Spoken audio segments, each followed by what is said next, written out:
Hello and welcome to A Conversation With. I'm Mark Crosby. A Conversation With is a program that interviews Councillor at Large folks, and joining me today to find out about what's going on really in the city overall, kind of a wide scope, is Councillor Anne Mahoney. Anne, welcome.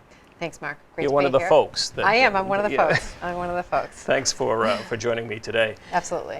We have a lot to talk about. We'll talk about current business before the council. And I'm going to actually start with something that happened just a few, maybe a week or so ago now.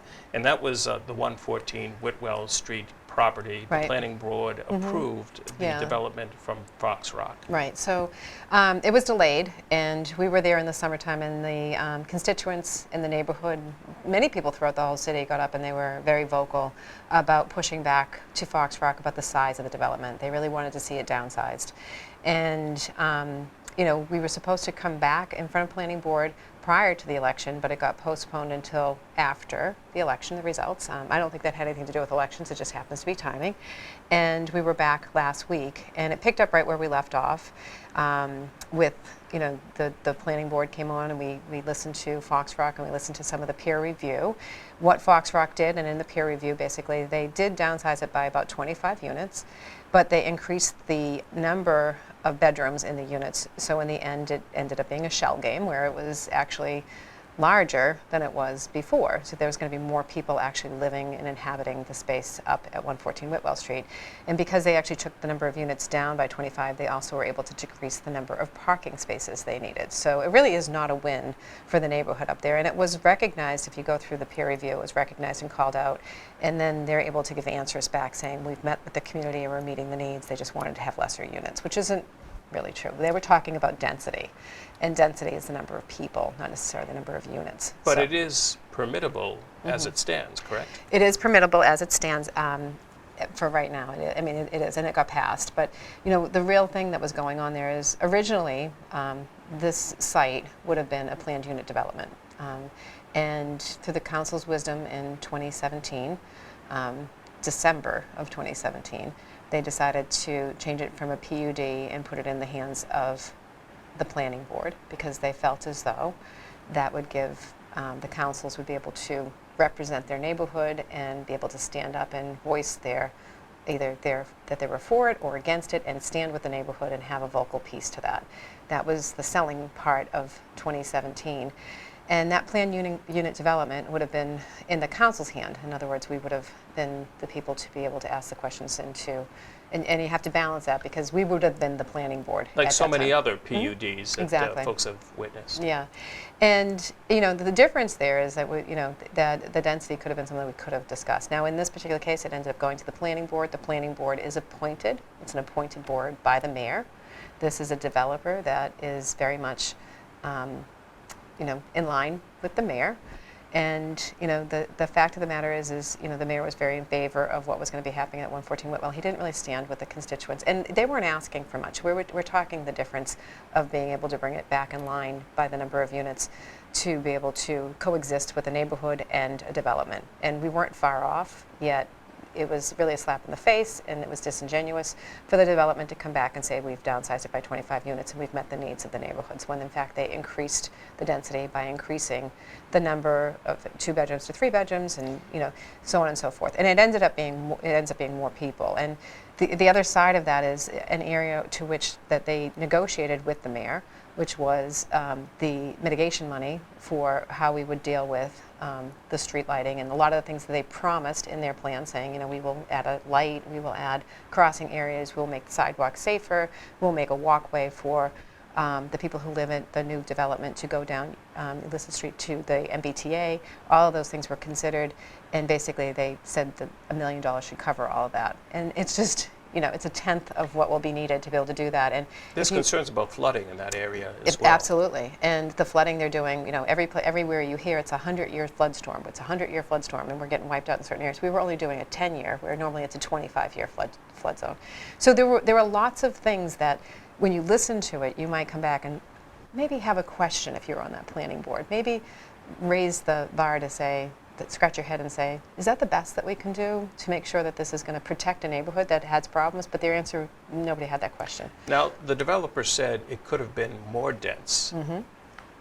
I'm not sure. They said a lot of things, and they also said that they increased the number of bedrooms in the unit because it met the needs of the 55 and older category. But if anybody goes to a 55 and older development, they'll tell you that they don't want kids in the 55 and older development, so it's not more bedrooms that they're looking for to entice people to come with their family. So there's a lot of things that were being said in regards to this development that that they were basically playing the cards of devil's advocate, saying, you know, we could have more, we're giving you less. But the neighbor, really at the end of the day, they weren't listening to the neighbors. They were having coffee hours. Not many people were going. People were going, but not many people were going. And it wasn't, the neighborhood housing, the Hospital Hill Association asked to sit down with them. They were about to sit down with them, but they said we wouldn't talk about density. So anytime it came to the actual concern that the Hospital Hill neighbors had, they were shutting the conversation down and saying no. And then they came back, and in the actual peer review, they question it, and we know I have it in my pile here, but they actually question, the peer review actually questions it by saying the project has 25 fewer units but 14 more bedrooms compared to the previously proposed, therefore the effect of the current development is not significantly changed.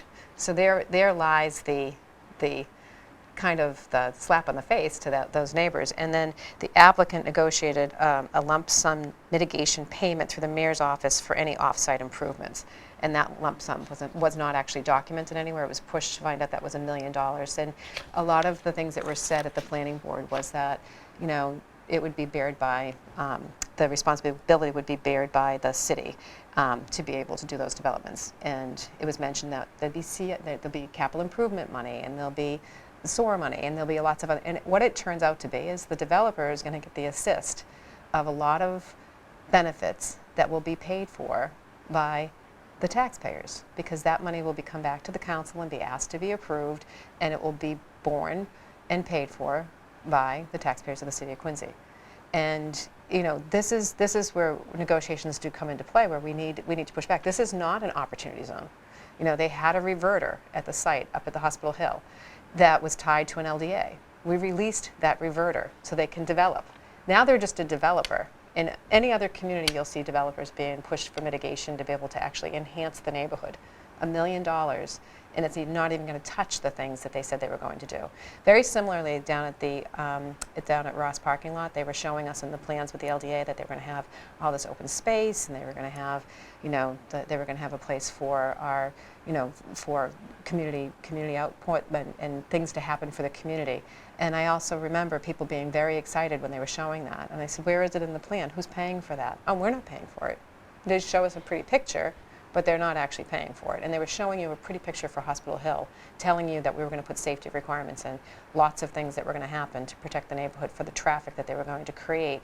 But in the end, they only have $1 million to actually fix a lot of problems. And the rest of it will be paid for by the taxpayers of the city of Quincy. And that's heartbreaking, that the neighborhood wasn't listened to, and that the taxpayers are bearing of the footage, they're backing the developers. And that's not what the city of Quincy should be doing. And you know, and it's you know, they're not listening to the taxpayers, they're not listening to the residents of the city of Quincy. We're not working together, and we're letting development come in and just pretty much take over our city. I would assume that there is possibility of an appeal. There is. I you know, it would be taken upon. It would have to be the Hospital Hill Neighborhood Association, Right. or there could be a community-wide, city-wide thing that could come on and do it. But the question would be, it was a unanimous vote. I'm not sure where that would go. If you went and you appealed it, it would go back to the planning board, and you'd be back with the same appointed board that came from the mayor's office. I think the thing that was most disheartening to me was that, you know, after the PUD went to the planning board, the appointed planning board, I'm going to keep saying that because people will say, but the planning board, they're professionals. They're appointed by the mayor. There's no resume that's collected.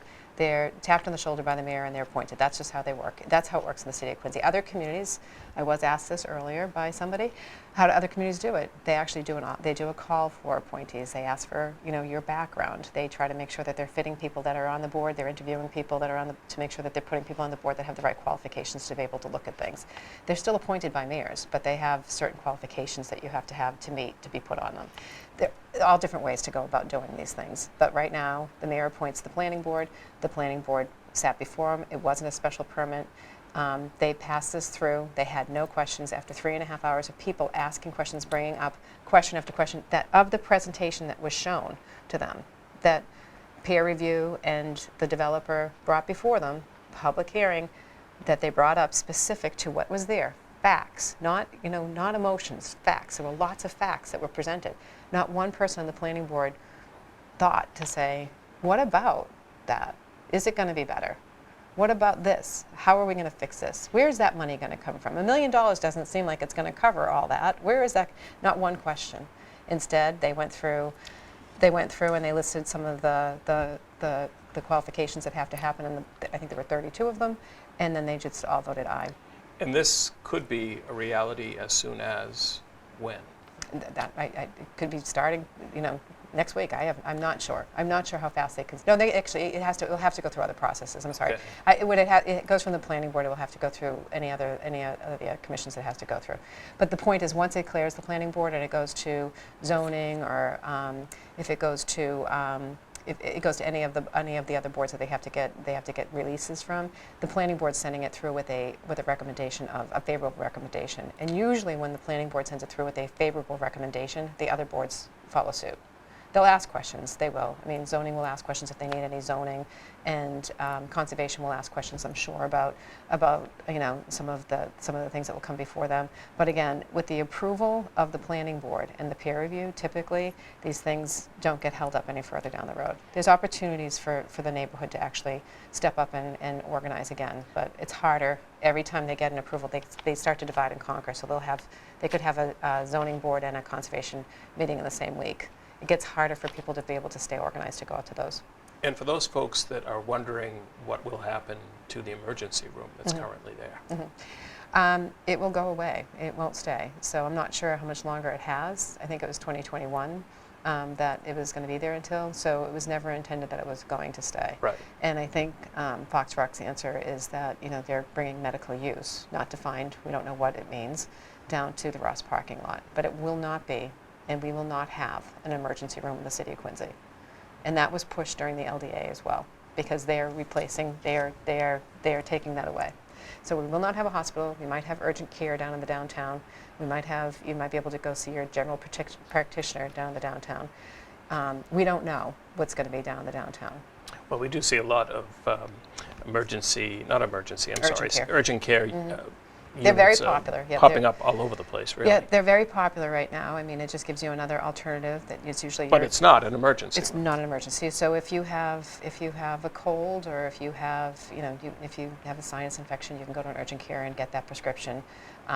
If you don't want to go if you don't have time, or it's not convenient for you to go to your general practitioner to have that same thing, you can go and potentially get the same. Or if you want to get the flu shot, you get the flu shot. It used to be you have to go to your doctor's office to get the flu shot. You can get the flu shot now at your local CVS. I think those types of things. The other but you thing, don't want to go for broken bones, and you don't want to go for major emergency issues. People mention this to me all the time. I can't believe that a city that's growing to close to 100,000 doesn't have a hospital. Yeah, and the thing is that I don't have the answer for that either. We're 10 miles outside of Boston. We have Milton right next door to us. The hospitals are having a hard time staying in business because of the way the insurance companies do work.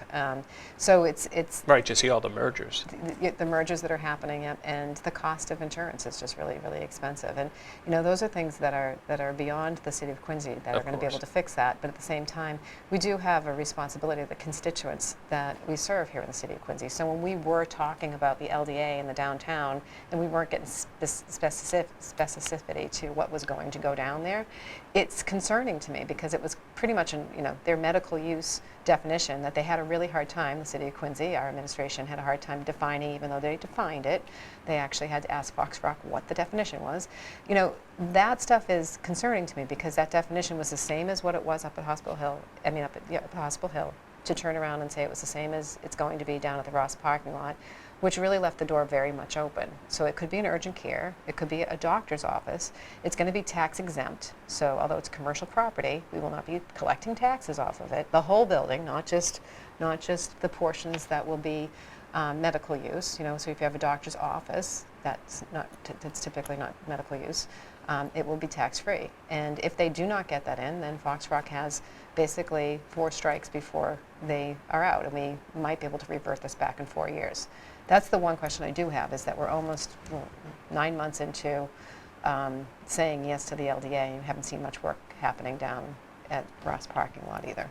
Well, let's talk about the downtown in general, and what I guess through the LDA, what the council really has control over as to what is done there. The Hancock lot it seems to be moving along, but the garage should be maybe a little further along at this point. I thought it was supposed to open in October. Right. They haven't come back before us, and that is kind of one of the problems of it. On the council, one of the things I get frustrated with is you may ask to have certain things like summer updates. I said, please don't come back in March. It's not summer anymore. And they'll turn it around and they'll try to say, well, you didn't tell us what to do. And it was pretty clear. I want you to come by the department heads, come back, report to us what you did over the summer. How far did you get? What do you have left? It's not hard. I shouldn't have to go any further than that. It's not rocket science that I'm asking for. They've done it before. When it comes to projects like that, we can call them back before us. I don't understand why we're not meeting deadlines. It's a big problem that we have in the city of Quincy. We set roadmaps and we should be able to follow them through. And if we do not meet those deadlines, we shouldn't be saying, we should be giving answers back, especially if we're providing special passes for developers or anybody else in the downtown. We should have expectations. The city of Quincy, the administration, is the master developer of the downtown. They hold the reins, so they should be reporting back to the constituents of the city of Quincy why. And the why can't be, we're trying to figure this out. They don't have an idea of what they're going to charge people for. There's a lot of unanswered questions for that garage, but they're promoting it as if it's a success. We don't know if it's a success or not. It hasn't opened. So I'm not sure what's going on with that. It's a concern of mine, though. I mean, it will open. I don't doubt that, but I'm not sure what's going on with it. I know the governor was just in the city and praised the administration for building housing. And there does seem to be a lot of residential housing in neighboring communities as well. Yep. So residential housing it's very hot right now. The real estate market is everywhere. It's not just Quincy. The assessed values of homes all throughout Boston and surround are going up. They're escalating higher, which is great for, I guess, when you look at it as your investment. It's very hard for people to keep up with it because their incomes are not keeping up with it. The average person doesn't get a 3% raise, believe it or not. And people will say, well, cost of living. They might get a 1% raise. Some people don't get any raise. Right. So when you hear things like, we're conservative about how we go about things, there are plenty of people who haven't seen any of those things. They don't get their insurance paid for. They pay for it themselves. There's a lot of expenses for the average person to be able to pay. And it's not to say that the fact that your assessed value of your home is going up so high that you shouldn't, that you should be happy about that. It's great. It's a great thing, but you have to be able to coexist with that and be able to afford it. Your services in the communities are not going up. Yep, you still have your trash being picked up. Sometimes it's done better than others, but the answer back is, but you get it picked up. We've got tons of people parking on our streets. Yep, but we have to coexist with each other. We're a city. We're often told people are cutting through your neighborhood. That's cut through traffic. Do you know that you live in a city? That's the answer you get back from department heads when you call them. Do you know you live in a city? So when you go back and you think about the housing units and the fact that we're developing housing units, it's not affordable housing units. So what we're really building is, for people who can afford to live in Boston, come live in Quincy for $3,500 a month. The average income has to be about $120,000 for that bedroom. So just talk about that. I mean, affordable housing as opposed to workforce housing? Yep, so the affordable housing and workforce housing are somewhat interchangeable. But so affordable housing basically says to a developer, if your units are over, I think it's over a certain amount of units, you have to build 10% of that building. So if it's 55 units, you have to have 5.5 units have to be affordable housing, or you can put it into contribute to a fund. To a fund. And the problem with the fund is that there's not going to be any space for you to be able to go out and build it. But the Watson would be a really positive example of how you could use that fund to go out and build affordable housing. It's a mixed unit housing that has people all different income levels, but it has about I think it's 40 or 50 units that are for people of lower income. Right, So we're they have to talking about qualify. across from the shipyard. Across from the shipyard, that have to qualify to be able to get into that building. But it is a beautiful building, it's got great amenities, and it's an important thing that we should be looking at as a success in Quincy.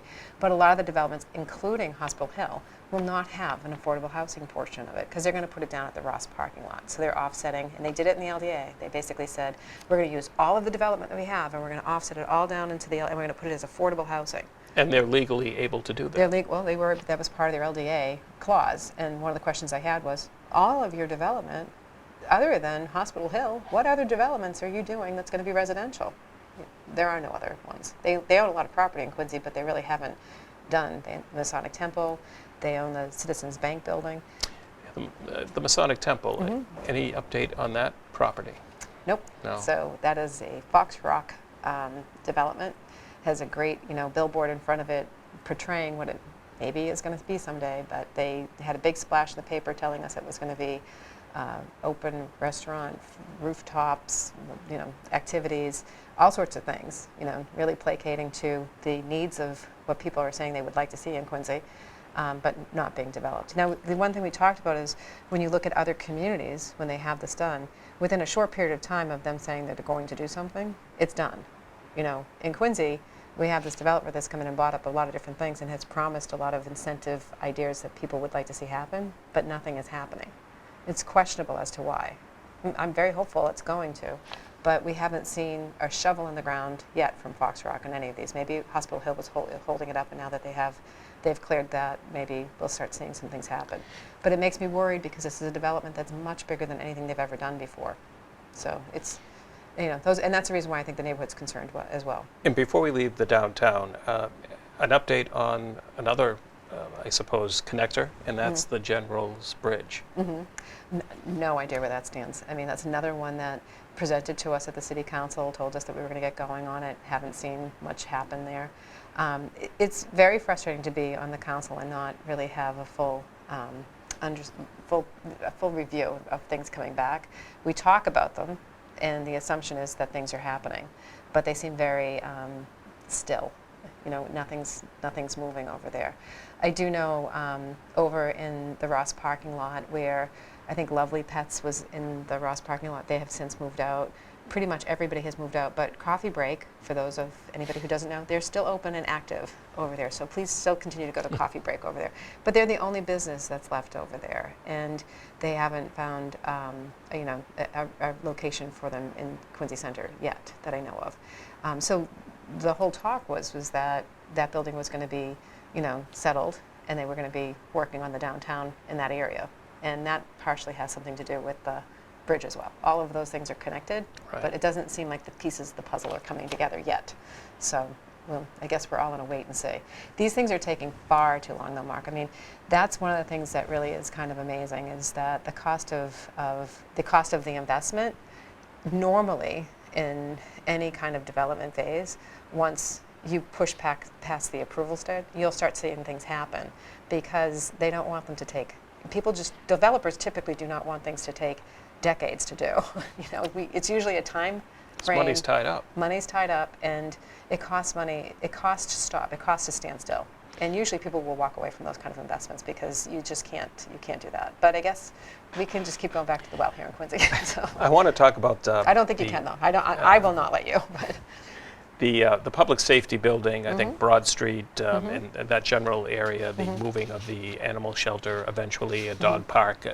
Any updates there? I mean, the mayor was before the council and did speak. It went into finance and ordinance. So he spoke before the council. He showed us the plan. The plan was originally going to be a collaboration of the fire department, the police department, and several other departments, the seniors, veterans, I'm forgetting one. Health? I might have been health, yep. And the fire department is only going to have, and I asked how many, and he said 10, maybe 20, but he said 10. I'll give him 20. 20 people from the fire department will be housed in the police. So the building will be not much, if it is bigger, it's not much bigger than the current building they have right now, and it's only going to house 10 more people from the fire department. It's not going to have it's not going to have the fire chief. In his presentation, he also suggested that we would be purchasing a piece of land across the street right now from where the the fire headquarters is right now. Was this because of the green space in the park, or is it separate that was part of that building? I think it was separate because they're not going to be bringing the fire headquarters into the police department. So Okay. they're suggesting that, so now instead of having the consolidation of these units, they're going to have two separate ones again. The cost hasn't been figured out. So all we know is potentially what the cost would be to purchase the land for the police department. Now, I'm not against the fact that we need to do something. That building is in desperate repair, need to do something. My How does question, it get to that point, though? neglect. And I have to tell you, when they did that building over, I was a kid, and I remember thinking, is that improved? Like, there were that. I think just in general, maybe when they were doing that, it might not have been thought through. But if there's anything we should be able to do in Quincy, is really learn from how things were done and avoid those kind of mistakes again. Is that corner the right place for it? I'm not sure. It's eating up some of the DPW. DPW is overcrowded. There's lots of questions that go along with what they're doing, but it hasn't come back before the council to discuss it. So when the mayor was before us showing us the plan, it was really just about the purchasing of the land. And it's in finance. It hasn't come out of finance, and it will need to come out of finance. And there's going to be lots of discussion about that. Because it's $32 million without the price tag of how much is it going to cost to actually build. By the time, my prediction will be, by the time we add the buildings that we supposedly need to build, will be up over $100 million, and we can't afford that. I can't, like, when you look at other communities, for $32 million, they got the whole thing. They got the fire and the police in one place, and it was the full thing. There's got to be a way that we can do it that's more economical than the way we're approaching it now. But it hasn't been bid out. There's no estimate as to how much it will cost to bid. We have a plan, and it's a huge park. The one thing I just don't understand about it, we love parks in Quincy. This administration loves parks. Anything we do, we're going to have a giant park in front of it, which probably will be another department that we have to hire to maintain that. But there'll be a giant park in front of it. It's a terrible corner already. I can't see people going over and having picnics in front of the police. No offense to the police, it's not about the police, but it's just not a very conducive corner for having a park. But it's a giant park that's going to be in front of it. I do want to. We just have 2 minutes left. Any update Good God, on this went fast. another park, and that is the dog park? There is no update on the dog park. I did ask. And we should mention that the animal shelter would be moving to Quarry Street. So the animal shelter hasn't come back before us either. So they actually never approved. They gave them enough money just to start, but not enough money to finish. And it was supposed to come back before us, a downsized version of the animal shelter. That was before I was on the city council. The park itself was approved. They were supposed to be doing a temporary road. Now it looks like it's a full road. And I'm not sure. We asked them to come back before the council. I would love to see the budget for that, because I can't imagine that that's within budget. That has to be. It's just it's been going 7 days a week for quite some time. And that was asked to come back before the council. And if you go up there, I don't know if you've been up there, but it's a pretty fantastic park that they've built. Lots of places to get water for your dogs. Multiple different locations. Just one concern there, it's on a bend. It's terrible. So it would be a challenge for the so TPAS, traffic department so to supposedly, deal with. and I haven't heard from this, but supposedly when we were asking indirectly about this road, we brought that up as well, and this is when it was being asked to be brought back before the council to give us an update on this. And that was over a year ago. So this is what I mean. Like, you ask for things, and the administration is not eager to bring it back, and they'll blame the council and say, "Well, you didn't tell us what they want." But the reality of it is that it's on a terrible corner. We brought it up, and TPAL said that there's going to be some major improvements that are happening there. I'm not sure what the major improvements are. They're not sharing it with anybody. I'm not sure if maybe the ward councilor knows. I'm not sure, but it really should be something that's displayed and talked about for the general public to know. I mean, this is going to be a major change. It's a dangerous. Quarry Hill is dangerous anyway. It's a speed racing area. So there's a lot of areas in Quincy that's dangerous. That particular one, if you're teaching your kids to drive, it's a 2-lane. I think they're going to change it into a 1-lane when they do it. I'm not sure, but it hasn't come back before the council, and I'm very eager to see that, because I can't imagine that that's in line or in budget. Well, I want to thank you. I agree that the half hour went by fast, but you certainly are welcome to come back as well. I always love coming back. So Thank you. I want to wish you and your family a wonderful holiday season. Yes, and it's you the hard to same. believe that it's only 2 weeks away. Christmas is know. to it. So Merry Christmas to all who celebrate Christmas, and Happy Hanukkah, and all the other celebrations that will be going on. I'm just, it's a great time of year to be with family. Great, true. Thank you at home for watching. Please continue to watch Quincy Access Television for more locally produced programming, and have a great holiday season.